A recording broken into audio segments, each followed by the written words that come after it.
Buenos días, buenas tardes o buenas noches. Te saluda el camarada Parker desde un rincón de la capital alemana donde habemos primavera. Este programa es una plataforma abierta al diálogo para todo aquel que tenga algo que decir. Un lugar sin filtros donde solo hay una regla: ser consecuente. Así que si tienes algo que decir y lo quisieras compartir a través de nuestro programa, ponte en contacto con nosotros escribiendo un email a camaradaparker@gmx.net. Nos encuentras también en Facebook y Twitter como @camaradaparker.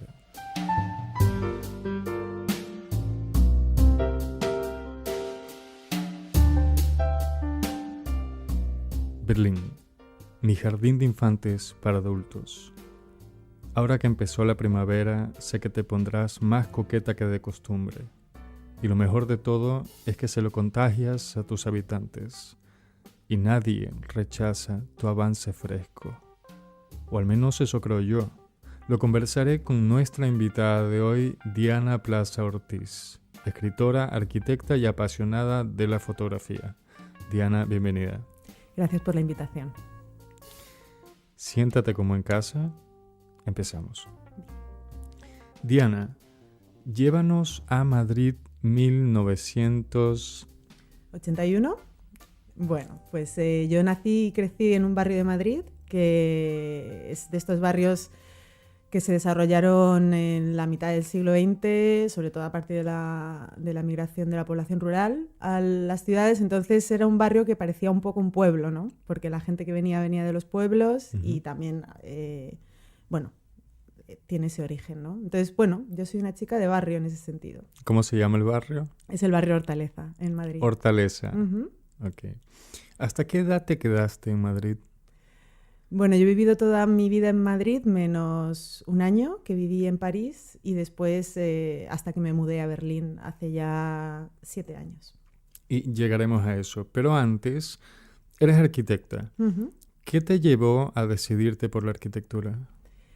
Bueno, en el momento en que elegí arquitectura como estudios y como profesión para el futuro,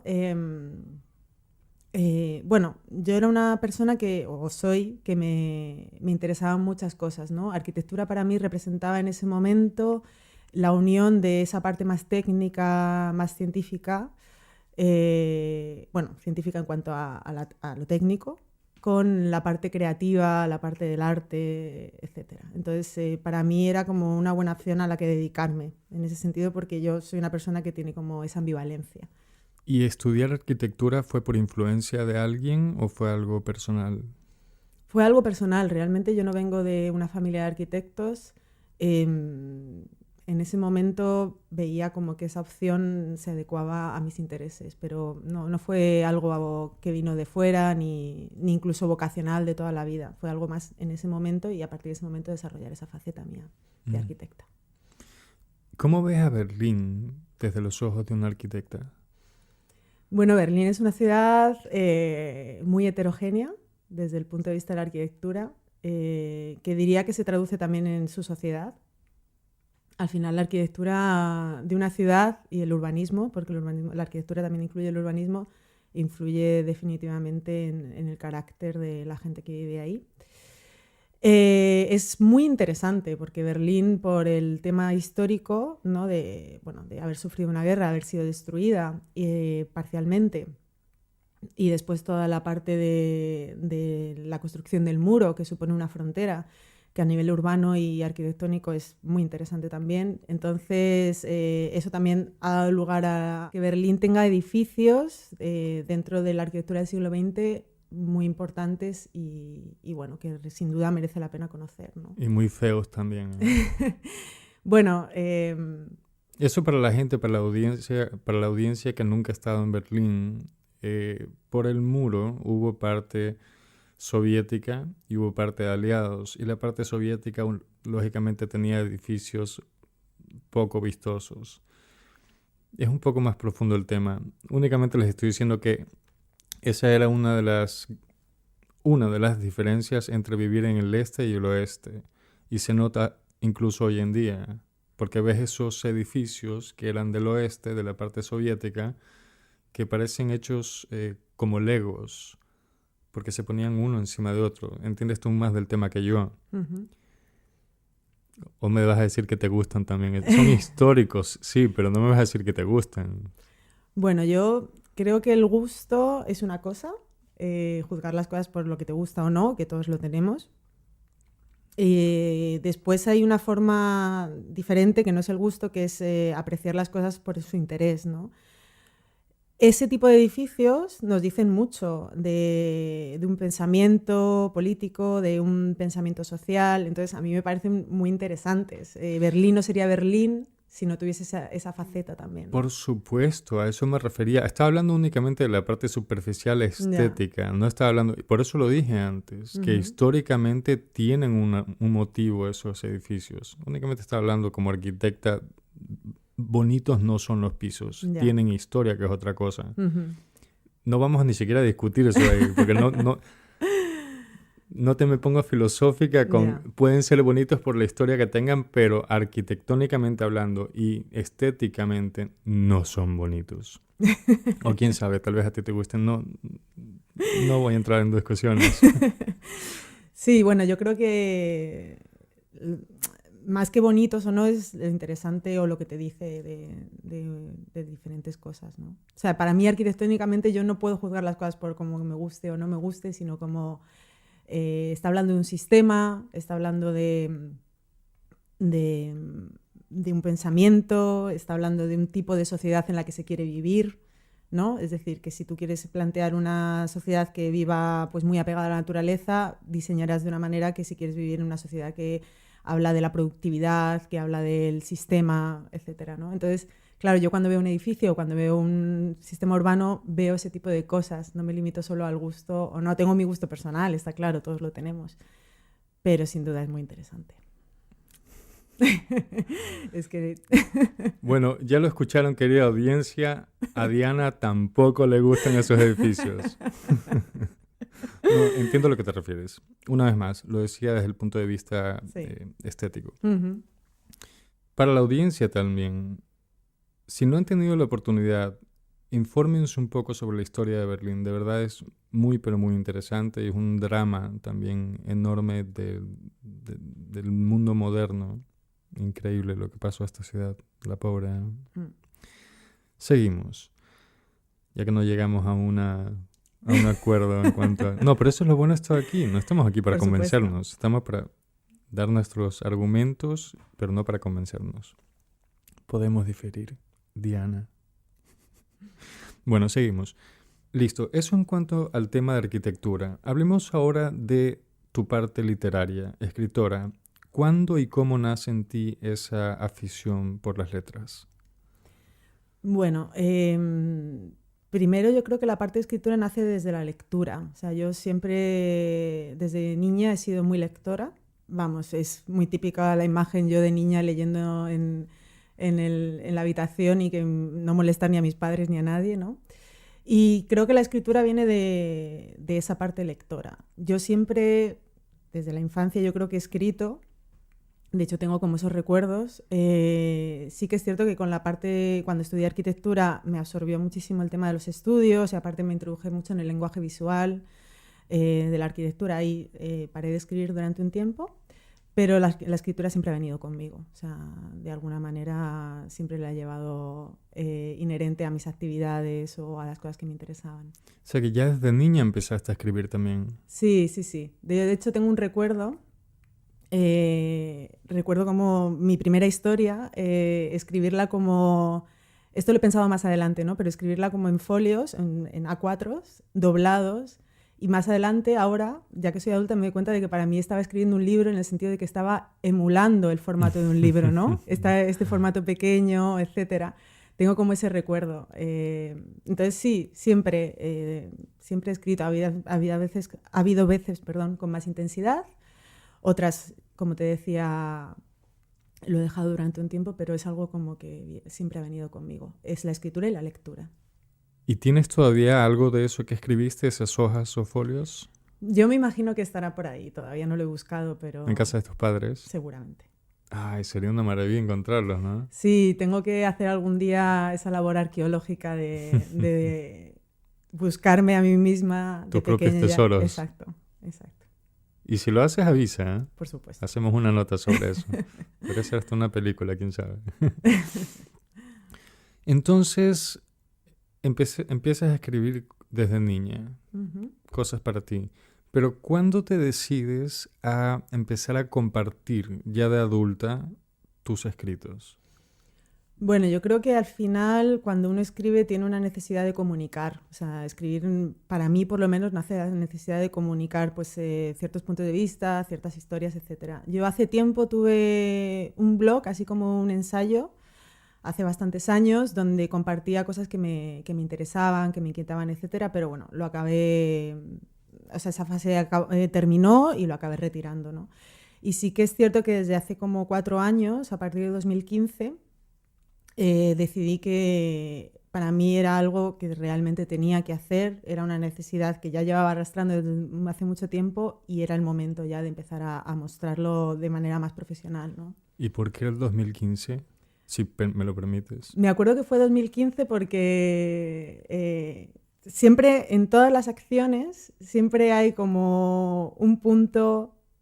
O sea, como que las cosas se van cocinando de distintas maneras y hay un punto como en el momento en que se manifiestan, ¿no? Que a lo mejor es una anécdota muchas veces. Entiendo. Entonces, yo sé que es 2015, a pesar de que ya ahora ya sé que ya llevaba cocinándose más tiempo, pero en 2015 la librería Rayuela, que ya no existe, pero aquí en Berlín,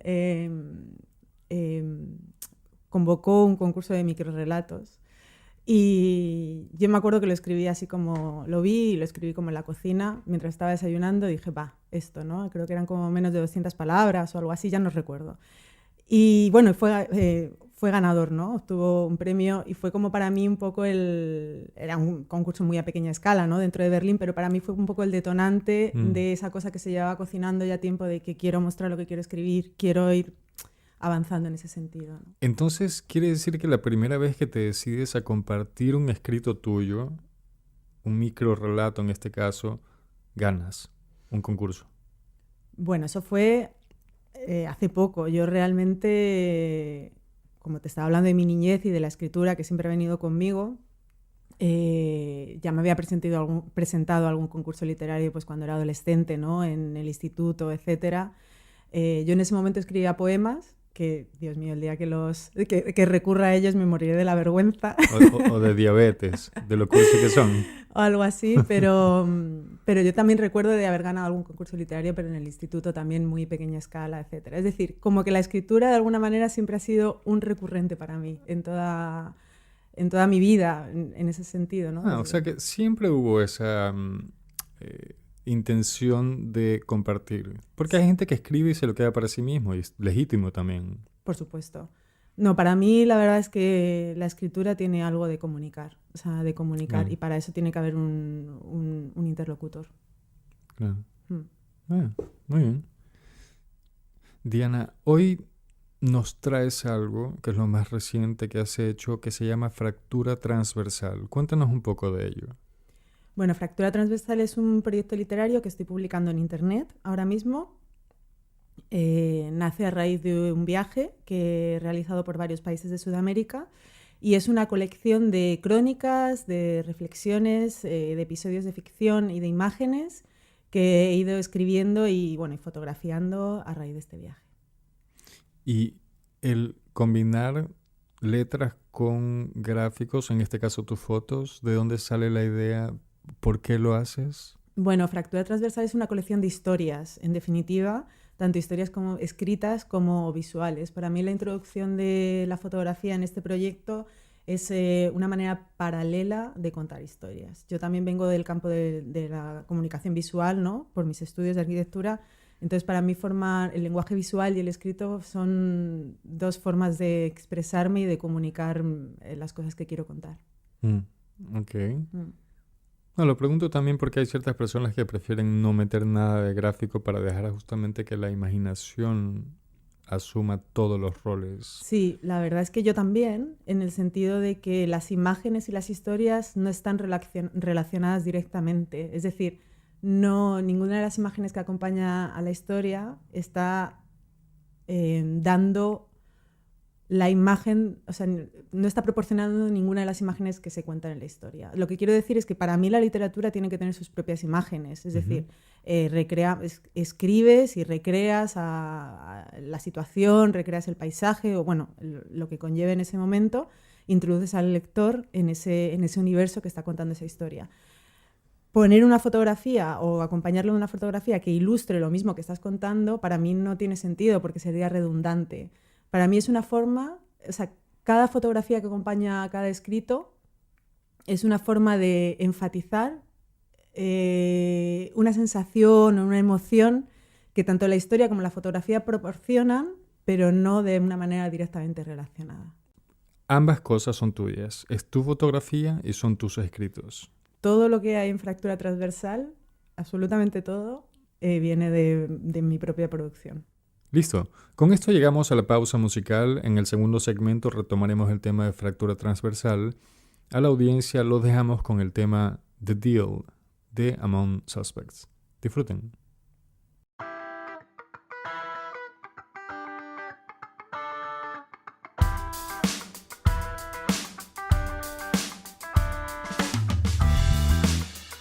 If you're lonely just like me, then I'll offer you a deal. Let's play together tonight. We'll fool around with each other. Tomorrow will be different, you know. We'll look around something better.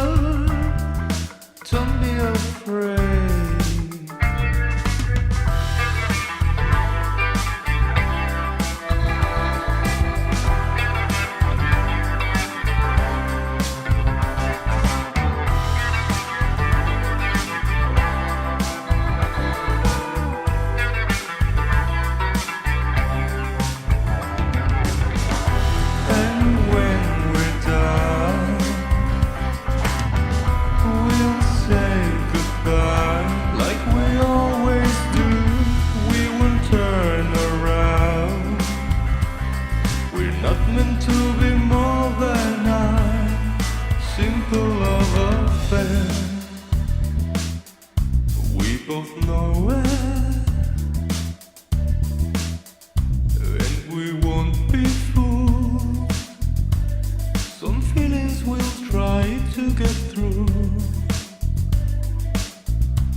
Hemos vuelto de la pausa musical. Lo que escucharon fue The Deal de Among Suspects. Estamos aquí con Diana Plaza Ortiz, quien nos trae su obra más reciente, Fractura Transversal. Quería preguntarte, Diana, ¿por qué Fractura Transversal? Bueno, fractura transversal viene de varias cosas, ¿no? La principal es el concepto de fractura como generador de historias. O sea, las fracturas, cuando algo se rompe por un motivo, tiene un efecto tiene una consecuencia y por ende una historia, ¿no? Las rupturas siempre plantean un punto de inflexión, y en ese punto de inflexión es donde las cosas ocurren, ¿no? Este proyecto parte de una idea principal, que es que todos nos rompemos continuamente. Los frágiles que somos, ¿quieres decir? Exacto. Habla de la fragilidad, de la vulnerabilidad, perdón. Habla de que todo a nuestro alrededor, tanto lo vivo o lo humano, como lo inerte, el paisaje, se rompe continuamente, es algo que no podemos evitar y que constantemente nos adaptamos a esas rupturas y de cómo sobrevivimos a ellas, ¿no? Entonces, algo interesante es que la fractura es un concepto universal, es decir, todos nos rompemos por todos lados. Este proyecto está basado en un viaje y ese viaje representa también una ruptura con tu cotidianidad o con nuestra cotidianidad, donde de repente pues rompes, sales fuera y empiezas a ver las historias que tú mismo también, que se rompen, las historias que se rompen, donde uno mismo puede ver la fragilidad también propia de esas historias, ¿no? Es decir, que el proyecto es de cierta manera una sanación. Puede verse así, la verdad. Yo creo que más que hablar de sanar, habla de que todos nos rompemos y a veces basta con saber cómo los demás sobreviven a sus propias fracturas para darte cuenta de cómo tú sobrevives a las tuyas y de cómo forman parte de tu historia, ¿no? Aprendizaje, entonces. Sí, un viaje además por definición es un aprendizaje, por lo menos tal y como yo vivo la cultura del viaje. Entonces sí, habla un poco del aprendizaje, exacto, entre otras cosas. ¿Cómo nace la idea de fractura transversal? Bueno, esto también tiene un poco lo que te hablaba antes, ¿no? Que es algo como que se fue cocinando por varios motivos y después siempre hay un detonante, ¿no? Yo quería viajar, yo tengo vocación viajera desde niña también, casi como la escritura, y quería escribir sobre ese viaje, ¿no? Me interesaba llevar a cabo ese proyecto y quería hacerlo también en Sudamérica porque quería como llegar a las historias de la gente a través del lenguaje, del español. Y el detonante, hablamos antes de los detonantes, el detonante fue que yo me fracturé un pie, bueno, me fracturé un hueso de la pierna y a partir de ahí empecé a conocer muy, muy de cerca a nivel físico, que después se supuso a nivel emocional, lo que significa una fractura. Pero ya no es algo como que uno te arregla el médico, te operan, te ponen clavos o lo que sea, sino todo lo que significa, ¿no? Todo lo que es la vulnerabilidad, todo lo que es el de repente ver que tienes un punto donde que ya no va a ser nunca como era, ¿no? Entonces todo eso llevó a una reflexión, se unió con este proyecto de viajar y escribir y me pareció que todo encajaba, que realmente al final cuando uno viaja parece que es todo distinto, pero la forma de acercarse a lo distinto es a partir de algo tan universal y tan común como puede ser el hecho de que todo se fractura, ¿no? Tanto los humanos como los paisajes. Y de ahí viene todo. Y decías que lo hiciste en Sudamérica únicamente por el tema de que podías comunicarte en tu lengua, ¿o hay algo más ahí? Bueno, había una inquietud personal, estaba claro que para mí... ¿Nunca habías estado en Sudamérica antes? No, el único lugar de habla hispana donde había estado era Cuba, anteriormente, pero bueno, hay una inquietud cultural principal porque igual que he leído autores españoles, he leído autores latinoamericanos que escribían en español, ¿no? Entonces, en ese sentido, siempre ha habido el paisaje o la cultura que me ha llegado a través de esos libros, ¿no? Siempre para mí ha sido como algo familiar, o sea, como cercano pero lejano a la vez, ¿no? Entonces había una inquietud personal. Pero después, a nivel literario, para mí era importante contactar. Yo he viajado por otros lugares, ¿no? He viajado por el sudeste asiático, he viajado por Europa, en África también tuve la oportunidad de estar una vez, pero hay algo en el lenguaje que realmente te ayuda a acercarte a las culturas. O sea, la relación que yo puedo, o la conversación que puedo tener con algunos de los personajes de este proyecto, que son reales, ¿no? ha sido a través del lenguaje, a través de entendernos. He podido conocer su historia a partir de la comunicación, ¿no?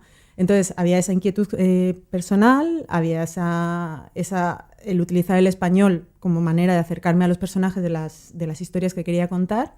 Y después también tiene como algo de circularidad este proyecto porque se ha ido formando, a la vez que se ha ido escribiendo, lo iba presentando por distintas ciudades por las que he pasado, ¿no? Entonces, acompañados de otros escritores latinoamericanos. Entonces, eso me ha permitido también, el hecho de hablar el español me ha permitido acercar mis historias a la gente de los lugares por los que iba pasando, ¿no? In situ. Muy Exacto. bien. Sí, ha sido como, en ese sentido tiene algo como muy orgánico de ir creándose e ir presentándose. Yo he leído en Manizales, en Colombia, en Lima, Perú, Buenos Aires me parece. En Buenos Aires también leí, en Bolivia tuve la oportunidad de leer en La Paz, en Santa Cruz, en Chile también leí, en Valparaíso, en Santiago. Claro, hay un orden cronológico al final, ¿no? En tu viaje, no en el proyecto literario, pero en mi viaje. Y claro, yo a lo mejor las historias que leí en Santiago, cuando estaba en Lima, todavía no las había escrito. Uh-huh. Es decir, como que yo no sabía muy bien lo que iba a escribir, nacía todo un poco de lo que iba descubriendo y como que se iba formando poco a poco y a la vez se iba presentando. Y es como de vivir un proyecto literario en presente, básicamente, ¿no? Okay. Por ahí va. Muy bien. ¿Qué hay en cuanto a la realidad y la ficción en Fractura Transversal? Porque también lo pones en la página web. Uh-huh. Sí, y porque sé que te lo han preguntado también. Exacto. Pues, a ver, si la pregunta es si hay ficción en Fractura Transversal, te diría que sí, pero sí que es cierto que la ficción cuando la hay, porque no la hay todo el tiempo, es decir, hay historias que son totalmente apegadas a la realidad, pero la ficción cuando la hay es un salto que yo doy más allá, basada en una situación que de alguna manera ocurrió. Lo que pasa es que hay situaciones en las que yo a lo mejor ya he desarrollado una parte basada en lo que ocurrió, una parte basada una parte ficcionada, ¿no? Entonces, este proyecto, como te decía, no tiene, yo no lo podía haber escrito si no hubiese estado allí. Entonces, por supuesto, hay un componente de realidad totalmente importante, totalmente fundamental. Entonces, ¿hay ficción? Sí. ¿Hay realidad? Muchísima, en un porcentaje mayor que el de la ficción. Yo como autora no puedo no puedo dar como la composición de cada texto, 85% de realidad, 5% de ficción, porque no es un proyecto periodístico, es un proyecto literario. Y hay algo, por ejemplo, que me pasó respecto a este tema, una anécdota precisamente en una lectura en La Paz, que yo me acuerdo que escribí, después de leer uno de los relatos de Fractura, una persona del público enseguida preguntó, ¿pero esto ha ocurrido en realidad? Y me gustó mucho que la respuesta no vino de mí, sino que vino de otra persona que estaba en el público, que dijo, ¿y qué más da? A mí la historia me vale, me gusta como está, ¿no? Y realmente va de eso. Para mí sí que hay algo como autora que es importante, que es la verosimilitud, es decir, como que la propia historia tenga su propia verdad. En ese sentido. Entonces, sí, hay muchísima realidad, hay cierto componente de ficción, pero de eso va, ¿no? Un poco el proyecto, las historias. Y ya también está en manos del lector qué hacer con la historia. Claro, para mí es ideal que el lector elija cómo quiere leerlo. Si quiere leerlo como 100% realidad, adelante. Si quiere leerlo como que todo es un mundo inventado que yo he creado, adelante. Yo no voy a decirle a nadie cómo tiene que leerlo, simplemente se lo presento y ahí ya es una decisión propia del lector. ¿Quién fue que dijo esta frase con respecto a el artista cuando ya publica su obra deja de pertenecerle? Uh-huh. ¿Quién dijo eso? La verdad es que no lo sé. Hablando de interpretación, por supuesto, ¿no? Uh-huh. No lo sé, pero a mí me parece que es lo mejor. A mí hay algo que me gusta de las cosas que escribo, que son las reacciones que provocan, que en la mayoría de los casos para nada eran como... yo no las tenía previstas. Y me parece que es algo que como escritor te realiza de alguna manera. Hay una cosa que tú tienes el control sobre lo que escribes en el momento en que lo estás escribiendo, pero después lo dejas ahí y a cada uno le llega de una manera distinta porque cada uno lo percibe Correcto, de sí. una manera diferente, cada uno tenemos unas sensibilidades diferentes y está ahí, o sea, intentar controlar eso o intentar como que la gente piense exactamente lo que tú estabas diciendo, me parece muy ambicioso y además me parece muy árido, o sea, como que realmente no tiene mucho interés en el fondo. Muy calculador, tal vez. Sí, probablemente calculador o... No sé, para mí el interés no está en cómo... Para mí el interés está en comunicarte una historia, en comunicarte una emoción, tal y como yo puedo hacerlo, ¿no? Está en mis medios, en mi lenguaje, en mi capacidad como escritora. Cómo tú la percibas o cómo a ti te afecte, cómo a ti te llegue, es algo que no está bajo mi control y que tampoco aspiro a ello, ¿no? O sea, me parece que al final cada uno tiene que elegir un poco cómo le influyen las cosas que lee, las cosas que ve, que escucha.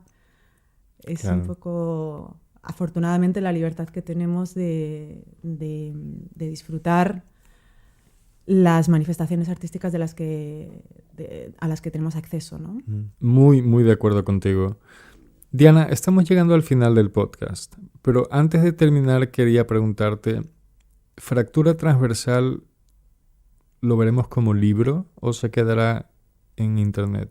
No, la idea es hacer un libro. O sea, para mí tiene mucho naturaleza de novela o libro por entregas, ¿no? Esta cosa de ir dando capítulo a capítulo. También tenía esa vocación, como te he dicho, de ir presentándose a la vez que se iba escribiendo. Entonces la idea para mí sería como en el momento en que esté terminado, porque aún sigo publicando historias, voy a seguir publicando durante un tiempo, todas vienen del viaje, simplemente que tengo que terminar de escribirlas y publicarlas, hacer un libro de ello, un libro en papel y bueno, que se quede así como ese testimonio, ¿no? de este viaje y de estas historias. Bueno, hemos llegado entonces al final del podcast. Últimas palabras. Bueno, pues animar a todo el mundo a que siga el blog, que se llama fracturatransversal.com. Lo pondré en la descripción también. Y bueno, ya que me das la oportunidad, me gustaría agradecer a la gente que lo ha ido siguiendo durante este viaje, que ha ido disfrutando de mi viaje, de estas historias que iba escribiendo. Y también a toda la gente que me he ido encontrando en este viaje, al otro lado del Atlántico, en Sudamérica, porque muchos de ellos son personajes de estas historias y si no lo son, han ayudado a que yo pueda disfrutar de este recorrido, lo han hecho posible en muchos casos y la verdad es que tengo mucho que agradecer en ese sentido a toda la gente que me ha encontrado por el camino, así que bueno, también ya que me das la oportunidad aprovecho esta plataforma para mandar este agradecimiento y este ánimo de que todo el mundo siga el blog, que todavía quedan historias por contar. Perfecto, fueron las últimas palabras de Diana Plaza Ortiz. Diana, muchísimas gracias por aceptar la invitación al podcast, por haber participado. Te extiendo una invitación abierta para cuando quieras pasarte por aquí. Y a nuestra audiencia, muchas gracias por su atención. Será hasta una próxima ocasión. Buenos días, buenas tardes o buenas noches. Chao.